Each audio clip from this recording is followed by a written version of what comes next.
Mirëmbrëma, shfrytëzojmë rastin dhe me qenë se Gazmend Bardhi për herë të parë doli në publik, drejtuesi politik i Partisë Demokratike në qarkun e Firit, doli në publik edhe shfaqi arsye dhe vella për humbjen, siç ishte manipulim masiv, siç ishte pjesëmarrja e policisë, e cila nuk i përgjigjej, siç ishte hedhja resurseve të mëdha ekonomike, e të tjera, duke pësuar një humbje e cila kishte vite, po do të sqarojmë sa vite kishte pashtu.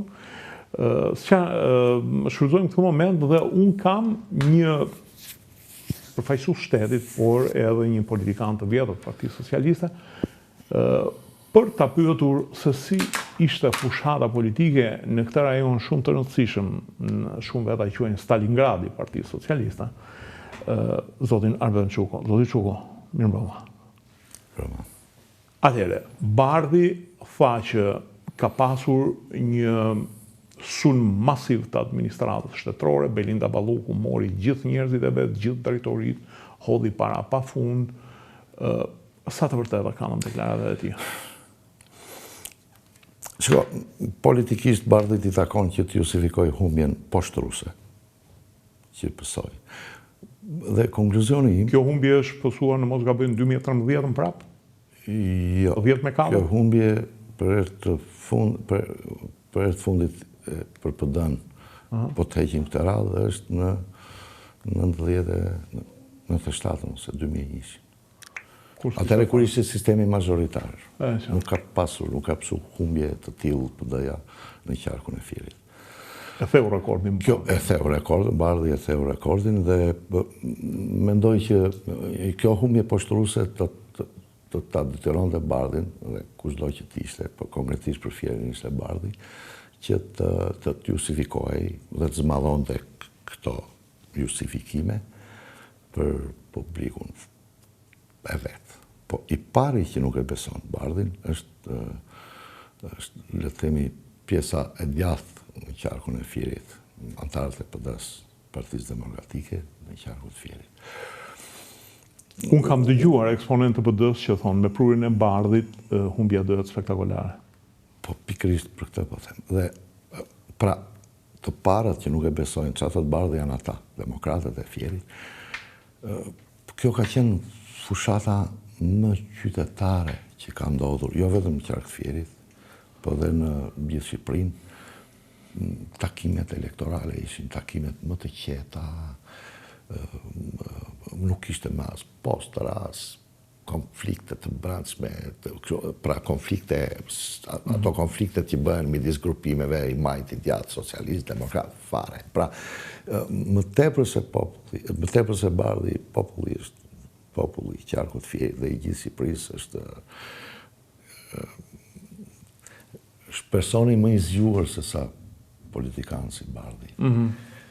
Bardhi me këtë indirekt thot populli është budallaq, është ignorant që nuk na votojnë. Në fakt nuk është ashtu, nuk mund të jetë ashtu.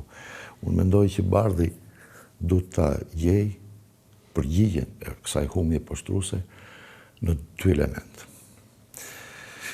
E para në konkluzionin tim është që demokratët masivisht kundërshtuan leadershipin aktual të PD-s, që nga Sali Berisha deri tek Bardhi. Kishte një munges totale besimit të atyre tek leadershipi i tyre. Dhe e dyta, Bardhi haron, ose bën sigur haron, që organizimi elektoral i Partisë Socialiste është unik. Nuk është se ishte edhe këtë herë. Ka qenë në çdo radhë. Pra, si Partia Socialiste me këtë organizim do t'i duhet Partisë Demokratike gjithë opozitës të tjerësitin vite të tëra pa të pretendojnë paritetin me ne, jo fitoren me ne, paritetin me ne. Sepse këtë e tregoj Fieri, po e tregoj gjithë Shqipëria. Vetë PD-ja kundërshtoi leadershipin e saj.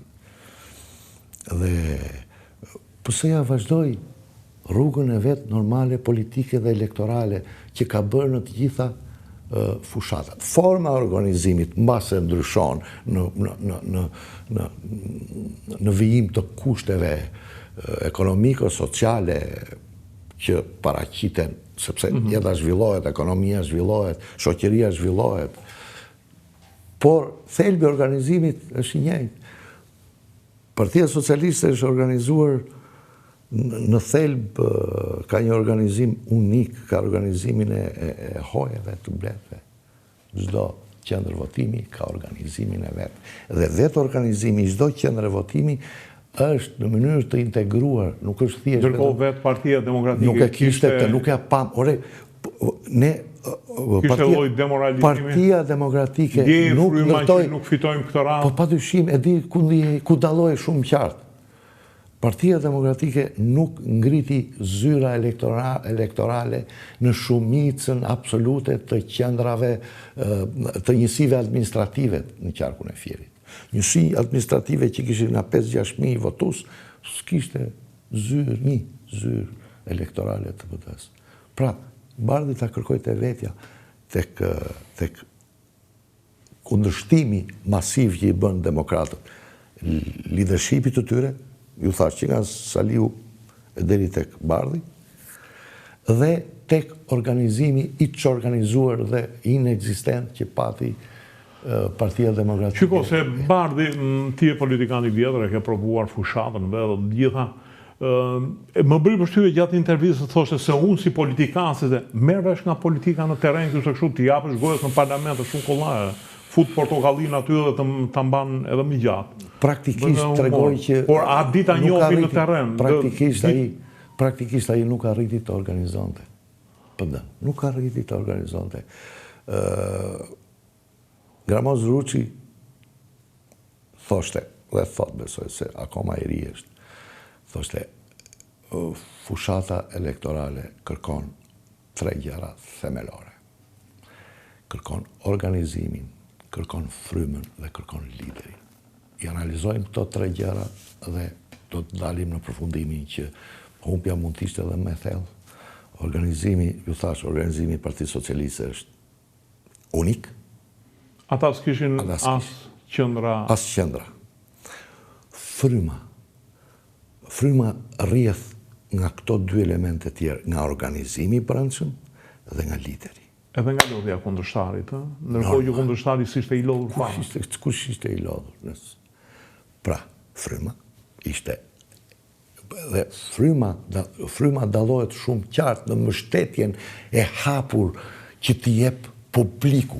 Nëse publiku nuk të mbështet hapur, qoftë rrjetet sociale, qoftë takimet elektorale, pra nëse publiku, zgjedhësit, nuk të vinë ty tek qendra elektorale, nuk të vjen njeri. Atëherë, s'ka frymë. Bardhi dhe lideri. Aty e qartë. Atëherë. Okej, megjithatë duhet të thënë që dikur ka pasur një lider të mirë Sokol Uldashin, por prapë ishin mungesa këtyre të dyjave që bëri që të kishte humbje të me punë të gjatë dhe me punë të gjatë një lider i përshtatshëm dhe mund të por edhe atëherë Oldashi u parashutua si punë e Gatbardhit. Tha që u përdorën bandat. Ku janë këto porës? Ku janë këto banda? Ku janë këto? Në fakt nuk dha emra. Po se s'ka, ku janë këto banda? Se këta habitem, ku janë këto banda? Pastaj çfarë mund të bëjë një band, se nuk e kuptoj. Çfarë mund të bëjë një band? Nuk le votuesin të dalin në votim. S'ka shans, si nuk le votuesin të dalin, si mundet? Mund të mos lësh 20 veta. Po mund të lesh 10 veta. Po ç'është kjo band në thonjza në mendjen e Bardhit që nga e organizuar që të bllokoj di që 20.000 njerëz votues të Partisë Demokratike nuk votuan, e praktikisë, një pjesë e tyre votuan dhe për ne. Do të thënë bie që Fieri të ketë një band pak në për 5.000 vetash me cilën që të realizoj këtë, që të mos lejoj të bllokim. Të blok, po janë fantazira. Okej. Fantazira justifikuese. Akuzonte policinë, nuk ju përgjigje telefonatave tona. Nuk e besoj, ai drejtori i policisë. Juve ju ankuan si prefekt i Jo. Pate ankesa për tyre? Jo, nuk pati. S'më përgjigjet policia? Shiko, ata kanë zyrën në prefekturë. Zyrën e deputetëve, ka 2 zyra në prefekturë. Një është zyra e deputetëve të majorancës, një është zyra e deputetëve të... Dhe s'ka pasur ankesë gjatë... S'ka pasur jo ankesë, jo, pa ta serdhe njerë të zyra e tyre. Aty, në prefekturë ka 2 zyra, ju thash, nuk erdhen. Si pas. Akuzon të Belinda Ballukun që ka hedhur para të madhe në... Belinda Balluku është mjeshtreja e organizimit elektoral. Dhe kjo është... Në fakt edhe fitoria e Dibrës organizimit që la jo... Mjeshtreja e organizimit elektoral të partisë në një fushat. Kjo është e pa diskutueshme. Dhe normal, atë do të akuzoj se ajo ja dha humjen poshtruese. Ndërkohë, deputetët e Fierit janë domethënës për shembull Zëgjineja mori nam. Shiko, shikoni deputetët e Partisë Socialiste në Fier si tim, si skuadër. Mos i shikoni të ndarë. Dhe kjo skuadër me krye Belindën dha fitoren. Nuk e dha Zëgjineja as X, as Y. Pra, skuadra, ishte skuadra e bashkuar. Skuadra e tyre, jo vetëm si që e bashkuar, por në disa raste në lushnje gjujtë njëri tjetër. Okej. Bëri përshtypje Gazi dje ishte shumë bashkëpunues me Berishën, tha s'ka pse e dorëheqjen në antikushtetues ose që lidhje ka kushtetuesa me... Me kushtetut e tyre?